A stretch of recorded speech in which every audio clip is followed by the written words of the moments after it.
반갑습니다. 주식탐구생활 전지현입니다. 이번 시간에는 우리 시장이 휴장을 하는 동안 미국에서 또 트럼프가 미중 무역전쟁의 시즌2를 시사하는 발언을 해서 조정의 빌미를 좀 만들었습니다. 향후 조정권에 든다면 수급이 어떻게 진행되느냐에 따라서 우리 대응 전략을 다르게 좀 가져가야 되니까요. 그 부분에 대해서 생각해보는 시간 갖도록 하겠습니다. 노딱 사태 이후 공경에 처한 트럼프가 재선을 하기 위해서 뭔가 희생양이 필요했는데요.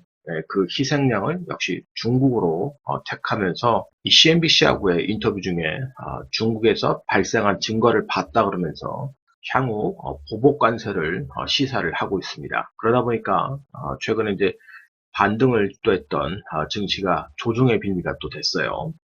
보시면 이제 뭐 우한발 유례신 거 봤다 이러고 벌 주는 방법이 많다. 관세부가 검토하겠다. 이런 얘기를 하니까 시장이 또 발작을 일으키려고 하고 있습니다. 당장 조정의 빌미는 무역전쟁 시즌2에 대한 시사 발언이 조정의 빌미를 줬다고도 볼 수 있습니다만 기본적으로 결국 올 것이 이제 서서히 또 오고 있는 겁니다. 자, 파월 의장이 미국의 2분기 경제활동이 전례 없는 속도로 떨어질 것이다 라고 경고를 했고요. 거꾸로 그동안 돈 풀어라 돈 풀어라 했던 트럼프에게 파월이 오히려 돈 더 풀어라, 재정정책을 확대하라 이거죠. 재정적자를 지금 생각할 때가 아니다. 그냥 쓸 수 있는 건 뭐든지 다 쏟아 부어야 된다. 자, 강력한 재정의 힘을 사용할 때다. 왜 이런 작심 발언을 했는지를 우리가 생각을 해볼 필요가 있는 겁니다. 연준이 볼 때 정말 상당히 심각한 수준으로 경기가 침체기에 빠질 우려가 너무 높다라는 거죠. 그렇기 때문에 지난 3월에 아주 강력한 돈풀기에 나선 거고 지금도 돈풀기가 계속 되고 있는 거고요. 앞으로도 만약에 시장이 발작을 일으키면 하여튼 뭐든지 쓸 수 있는 방안을 다 써서 시장을 방어하겠다라는 의지를 또다시 피력을 했습니다.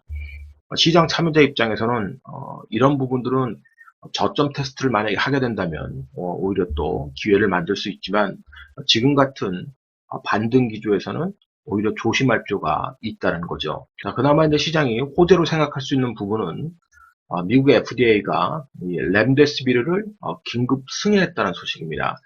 그만큼 급하다는 소리입니다. 왜냐하면 임상이 지금 제대로 된 것도 아니고 빠르게 임상이 진행돼서 일정 부분의 효과를 봤으니까 다른 치료제가 없지 않습니까?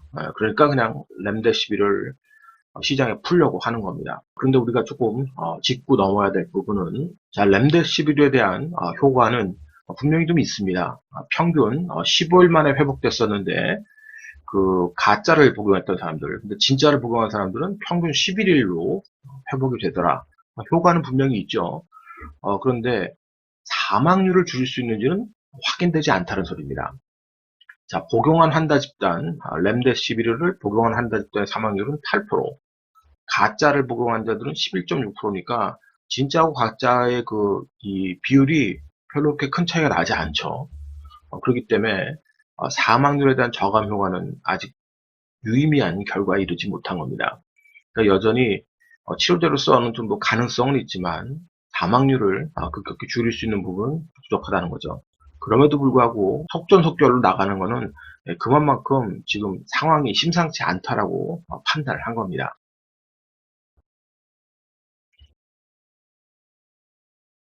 어쨌든 렘데시비르 효과 이런 것들도 증시가 바닥에서 반등할 때 이런 기대감들은 다 반영이 된 거예요. 경기도 이제 좋아질 거다라는, 그러니까 잠깐 이렇게 경기가 나빠질 수 있지만 앞으로 좋아질 거다라는 기대감도 반영되고 있고 그런 것들로 해서 반영이 됐기 때문에 수급만 조금 꼬이면서 차익이 나오면 그대로 또 꼬꾸라질 가능성은 얼마든지 있다는 소리입니다. 자, 그럼 이제 우리 증시 같은 경우 수급 상황을 좀 봐야 되겠죠. 자, 일단 전체적인 수급보다도 여러분들이 지금부터 관심 있게 볼 수급은 이 코덱스 레버리지 쪽의 수급상황과 인버스 쪽의 수급상황을 보시면 됩니다. 레버리지 쪽의 수급상황을 보시면 바닥에서 반등을 할 때 기관이 레버리지 수급을 이끌었고요. 그 다음에 매도는 개인이 했습니다. 반대로 코덱스 200 선물 인버스 2배짜리입니다. 이것도 이제 레버리지나 마찬가지죠. 2배니까. 보시다시피 주가가 반등하고 있는데 인버스는 개인이 계속 샀고요. 그러니까 손실이 커지는 거죠. 기관 같은 경우는 인버스를 계속 팔았습니다.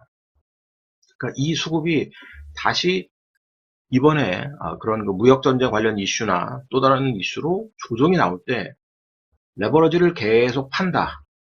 그리고 인버스를 계속 산다. 개인이요. 그러면 이 조정은 짧은 조정으로 박스로 또 만들 수 있을 겁니다. 자, 그런데 그렇지 않고 조정이 나왔는데 오히려 인버스를 손절하고 레버러지를 개인이 산다. 그러면 이 조정폭은 국내 증시만큼은 더 깊어질 가능성이 얼마든지 있는 겁니다. 그래서 수급사항을 잘 살펴보실 필요가 있는데요. 차트를 보시면 조금 더 이해가 빨라질 수 있을 겁니다. 차트를 좀 보고 주가의 위치를 좀 보죠. 코덱스 레버리지의 차트를 보면 지난번에 바닥을 찍고 반등 기조를 꾸준하게 보여주고 있습니다. 자, 이렇게 반등 기조를 꾸준하게 보여주고 있는데 보시다시피 수급은 어떻게 되느냐? 수급은 개인이 계속해서 팔고 있죠. 기관은 사고 있고 수급은 이제 반대 현상을 만들어낸 겁니다.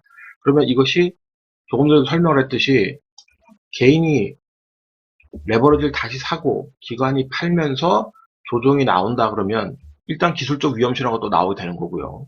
자, 그러면서 이 레버러지만 그러는 게 아니라 코덱스 200 선물 인버스의 차트인데요. 자, 보시다시피 고점에서 쭉 조정이 나올 때 개인이 지속적으로 인버스를 샀습니다. 자, 기관은 팔았고요. 자, 그런데 인버스가 반등할 때, 그러니까 주가가 조정을 받을 때죠. 주가가 조정을 받을 때 기관이 사고 개인이 판다. 이러면 역시 수급이 다 역전현상이 나오는 거죠. 레버리지에서도 역전현상, 인버스에서도 역전현상. 그런 역전현상이 나오게 되면 우리 증시는 조정폭이 더 깊어질 가능성이 있다는 소리입니다. 그래서 인버스 쪽의 수급, 레버리지 쪽의 수급을 보시면서 기술적으로 판단하시면 될 것 같아요. 수급주 중에서 역시 계속 눌림목이 다시 조정이 진행이 된다면 관심 갖고 봐야 될 것은 결제 관련해서 이제 대장주 노릇을 하고 있는 사이버 결제 이 종목의 수급을 보시면 될 것 같고요. 사이버 결제 수급을 보시면 역시 외국인들이 주로 컨트롤하고 있습니다. 기관하고 개인이 좀 샀다 팔았다 하고 있는데 주 컨트롤은 역시 외국인들이 하고 있다는 거. 그래서 외국인 수급을 보면서 대응할 수 있는 그런 전략을 짜면 되겠죠. 역시 조정이 깊어질 때를 기다리면서 일단 박스를 계속해서 만들어 놓고 박스 내용을 할 생각을 하시면 될 것 같습니다. 이 박스가 깨졌을 때는 하단 박스를 또 봐야 될 거고요. 5G 관련주에서 최근에 가장 좋은 모습을 보였던 이노와이어리스 같은 경우도 지금 다시 또 조정을 보이려고 하고 있습니다만 여전히 수급이 좋습니다. 기관하고 외국인 수급이 서로 샀다 팔았다 하고 있는데 전반적인 수급이 안정적인 그런 흐름을 보여주고 있고요. 조정이 나오게 되면 그 조정이 깊어져도 큰 무리가 없는 종목으로 보셔도 되겠죠. 그러니까 21선에 대한 지지 여부를 여러분들이 생각을 하시기보다는 여기에선 단타라는 구간을 보시면 됩니다. 자, 이렇게 21평선 쫓아 올라오고 있는 이 구간까지 만약에 조정이 나온다 그러면 이 구간은 단타, 짧게 단타하는 구간으로 보시면 되고요. 결국 다시 이렇게 무너져 내리는 모습이 나오면 오히려 더 좋은 기회를 맞게 되는 겁니다. 이렇게 힘을 만들었던 지점에서 외국인과 기관의 수급이 크게 변하지 않은 상태에서 눌림목이 깊어진다 그러면 오히려 더 좋은 하단의 기회를 잡게 되겠죠. 저점이 높아질 수 있는 구간, 이런 구간에서는 굉장히 좋은 기회가 될 겁니다. 그래서 수급주 그리고 성장주 이쪽에서 여러분들이 대안을 찾으시면 될 것 같고, 역시 장중단타 같은 경우는 테마성 있는 정책주들 이런 것들이 돌 때 빠르게 장중에서 샀다 팔았다는 단타에 집중하시면 되겠죠. 또한 주말에 그동안 말도 많고 탈도 많았던 김정은 유고설에 대한 내용이 일부 좀 나왔습니다. 김정은이 지금 5월 1일자 비료공장 행사에 참석한 것으로 지금 보도가 되고 있는데요. 그러면 월요일장에 또 관련된 종목군들이 막 급등락을 하면서 요동을 칠 겁니다. 그럴 때 기회를 잡기 위해서 단타할 분들은 아무래도 이제 이 남북 경협주 쪽에 초점을 맞춰놓고 단타할 기회를 노리면 되겠죠. 물론 장중 단타에 한해서만 여러분들이 생각을 하시는 게 좋을 겁니다. 그런데 이번에도 여러분들이 그 찌라시 내용 때문에 많이 이제 고민들 했었을 텐데 확인되지 않고 불확실성이 큰 내용들은 고민할 필요가 없는 겁니다. 내가 홀짝을 맞출 필요가 없는 거죠. 그날 수급에 따라서 단타만 하는 거고요. 그런 것들은. 결국 내가 뭔가 홀짝에서 승자가 되려고 한다면 한두 번은 맞출 수 있어도 홀짝에서 패할 때 데미지가 큰 겁니다. 아마 월요일장에서도 그런 홀짝에서 패한 쪽, 방산주 쪽이나 이쪽에 수급 몰렸던 쪽이 크게 또 물려가지고 고생하는 또 모습이 나올 수 있을 거예요. 이 보도 내용이 문제가 되지 않는다면 그렇게 또 진행이 될 겁니다. 그래서 찌라시에 녹아나지 말라는 소리입니다. 자, 그리고 우리 지수를 기술적으로 좀 볼게요. 자, 지난번 2600대 고점, 이 고점에서 추세선을 일부 좀 거봤습니다. 자, 보시다시피 고점의 추세선, 이 추세를 돌파하고 새로운 추세를 만들어 했더니 결국 에너지가 부족하면서 뚫겨 맞은 거죠. 자, 이건 그 노딱 사태로 크게 뚫겨 맞다가 반등이 나왔는데 결국 1차적으로 고점의 추세 저항성에 부닥쳤습니다. 물론 2차 추세 저항성도 남아 있습니다만 어쨌든 기술적으로는 여기서는 웬만한 호재 없이는 추가적으로 강하게 가기가 좀 어렵죠. 흔들거릴 수 있는 시장이라는 소리입니다. 자, 이렇게 흔들거릴 수 있는 시장인데 수급에 변화가 생기면 다시 또 깊어진다는 소리죠. 눌림목이. 그 부분을 생각하시면 될 것 같고요.